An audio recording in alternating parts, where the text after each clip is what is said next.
Halo teman-teman, salam sehat selalu bagi kita semua. Berjumpa lagi dengan saya Bli Gede Eka. Hari ini penampilan saya agak berbeda dari biasanya. Ya, saya tampil hari ini dengan jaket ojol. Ada apa dengan ojol?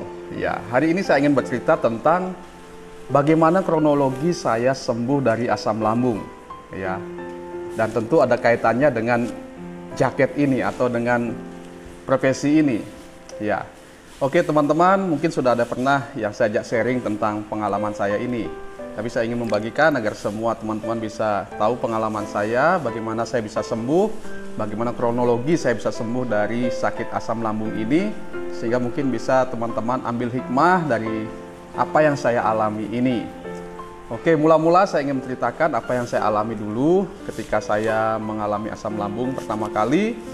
Saya mengalami asam lambung itu tahun 2017 bulan Februari. Nah, kemudian karena saya mulai mengalami sakit itu, saya mulai tidak bisa bekerja, teman-teman. Ya, karena saya rasa saya tidak bisa ngapa-ngapain, sesak dan sebagainya. Akhirnya saya berhenti dari pekerjaan. Ya, karena diminta untuk berhenti, ya akhirnya saya berhenti. Dan selama beberapa bulan saya tidak bekerja. Saya pikir dengan beristirahat keadaan saya akan lebih baik. Ya, dengan diam di rumah saya akan lebih baik, mungkin akan bisa lekas sembuh. Itu pikiran saya. Tetapi kenyataannya ketika saya diam di rumah, tinggal di rumah, keadaan tidak tambah baik. Ya, saya semakin hari semakin lemah, semakin hari semakin cemas, kondisi saya terus menurun sehingga akhirnya sangat parah, ya. Parah secara fisik, parah juga secara ekonomi karena saya tidak bekerja. Ya, kira-kira hampir setahun kondisi itu berlangsung dan saya mulai kebingungan bagaimana ini, satu sisi saya sakit, satu sisi saya tidak ada penghasilan. Ya syukur istri saya kerja, tapi kan kasihan kalau dia kerja sendiri, hanya cukup untuk kebutuhan kita saja, sedangkan ada anak, ada biaya pengobatan yang harus saya penuhi juga. Akhirnya singkat cerita, waktu itu saya sedang sakit, ya kondisi saya masih lemah. Saya berpikir, wah kalau begini caranya berdiam tidak sembuh. Akhirnya saya mulai berpikir untuk mulai bekerja lagi. Ya, saya kemudian berpikir pekerjaan apa yang cocok buat saya yang sakit ini. Setelah saya pikir-pikir, timbang-timbang, dan ternyata saya menemukan satu pekerjaan yang mungkin cocok buat saya waktu itu, yaitu menjadi driver ojol, ya jadi Gojek waktu itu. Nah teman-teman, kenapa saya memilih menjadi seorang Gojek ya atau driver ojol? Karena waktu itu kondisi saya sangat lemah. Kalau pekerjaan lain tidak mungkin saya bisa diterima. Tapi kalau di Gojek kan tentu tidak harus bekerja, ya artinya setiap jam bisa istirahat, bisa aplikasinya dimatikan, kalau sudah enakan bisa kerja lagi, ya. Jadi itu waktu itu yang menjadi pertimbangan saya kenapa saya memilih menjadi seorang driver ojek online. Nah kemudian singkat cerita saya mulai mendaftar dan saya berterima kasih sekali pada Gojek yang sudah menerima saya waktu itu. Ya, dengan mudah saya bisa menjadi seorang driver dan mulai bisa bekerja. Ya, memang awalnya sangat sulit bagi saya karena waktu itu ya teman-teman bisa rasakan bagaimana kita mengalami asam lambung dan harus bekerja apalagi di jalanan. Nah, tapi waktu itu saya siasati, ketika saya sehat, rasanya enak, nyaman, saya mulai bekerja. Nah, ketika selesaikan satu order, saya rasa capek, lelah, kepala sakit, saya matikan aplikasi. Saya istirahat, saya cari tempat yang teduh, tempat yang nyaman, saya tidur di sana. Setelah mulai enakan, saya hidupkan lagi aplikasi. Jadi terus begitu setiap hari. Saya pikir awalnya, wah ini tidak mungkin bisa berjalan dengan baik. Tetapi syukur ternyata lewat kegiatan itu saya mulai tidak memikirkan sakit-sakit saya lagi. Ya, saya mulai tidak lagi memikirkan asam lambung. Ya, walaupun kadang-kadang masih kepikiran, tapi tidaklah terlalu seperti ketika saya diam di rumah. Ya. Jadi saya mulai mengurangi, ya berkuranglah pikiran-pikiran saya tentang sakit saya, karena sudah sibuk.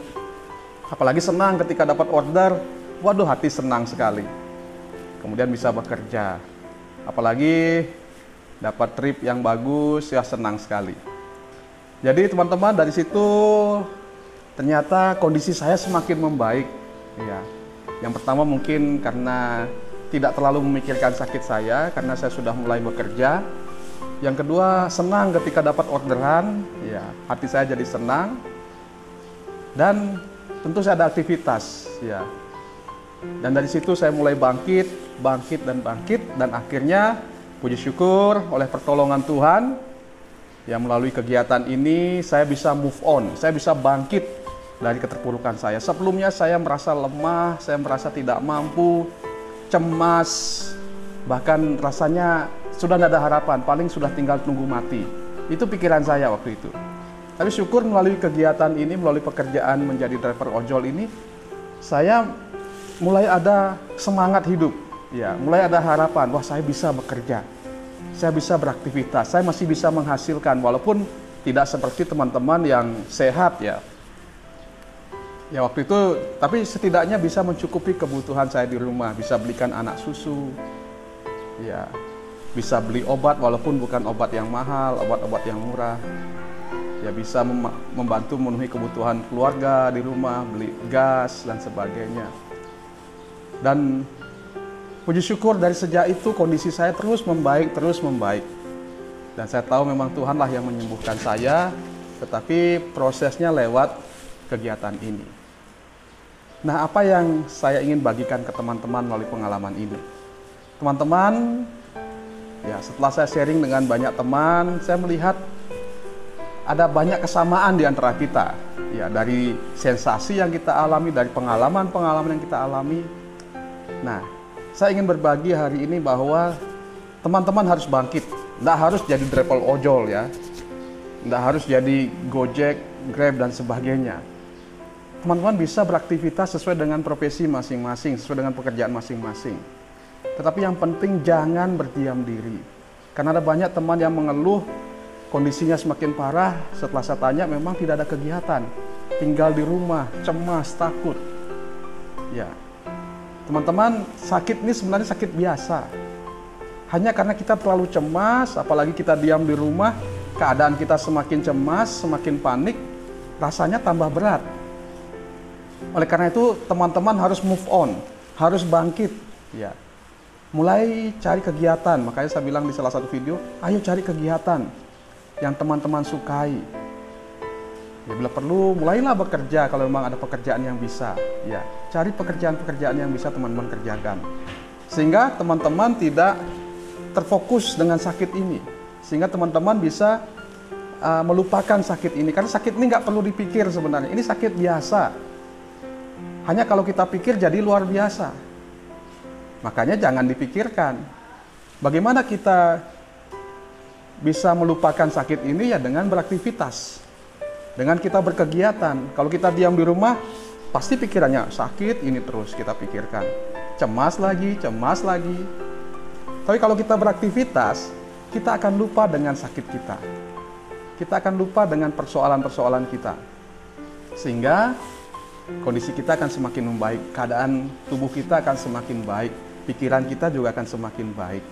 Ya. Jadi ini yang saya ingin bagikan ke teman-teman, bagi yang masih diam di rumah, bagi yang tidak beraktivitas, ayo bangkit, ayo semangat, teman-teman bisa. Ya, saya dulu sebenarnya merasa nggak mampu, jujur mungkin sama dengan teman-teman.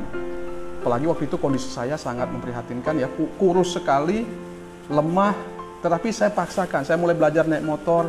Setelah rasanya lancar, saya daftar di Gojek dan saya mulai ambil trip-trip yang gampang-gampang dulu, misalnya hanya antar makanan. Kemudian setelah rasa mampu, saya mulai ambil GoRide, ya, ambil paket yang kirimannya agak jauh, dan bisa teman-teman. Saya bisa bangkit. Saya yakin teman-teman juga bisa bangkit. Ayo semangat, ya. Teman-teman pasti bisa. Jangan berdiam diri, jangan mengurung diri. Ayo teman-teman keluar dari tempat persembunyiannya. yaitu kamarnya tentu kan. Kita keluar, kita berkarya, teman-teman pasti bisa.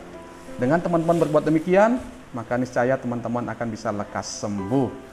Kiranya video ini bermanfaat bagi teman-teman dan bisa menolong teman-teman untuk bisa move on, untuk bisa bangkit kembali. Oke, sampai jumpa di video saya berikutnya.